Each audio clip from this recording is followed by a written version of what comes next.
ষড়যন্ত্র শুধু যে বিএনপির এগেনস্টে হচ্ছে, নট দ্যাট, ষড়যন্ত্র বাংলাদেশের বিরুদ্ধেও হচ্ছে।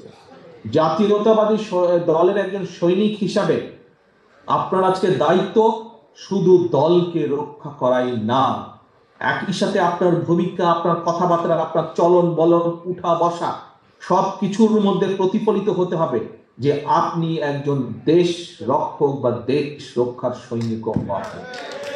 আমাদেরকে সজাগ থাকতে হবে, সতর্ক থাকতে হবে। কাদের বিরুদ্ধে? ষড়যন্ত্রকারীদের বিরুদ্ধে।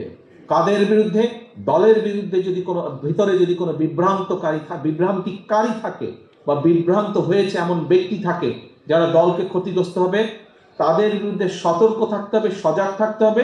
এবং শুধু সতর্ক বা সজাগ থাকলেই হবে না, কঠোর ভূমিকা নিতে হবে কেউ যদি বিভ্রান্ত হয়ে কোনো অনৈতিক কোনো কাজ। সকলবৃন্দ, আপনাদের সামনে এই ব্যাপারে একটি কথা সংক্ষেপে বলতে চাই। আপনারা নিশ্চয়ই দেখেছেন গত কয়েকদিনে আমাদের কিছু সহকর্মী বিভ্রান্ত হয়েছিল।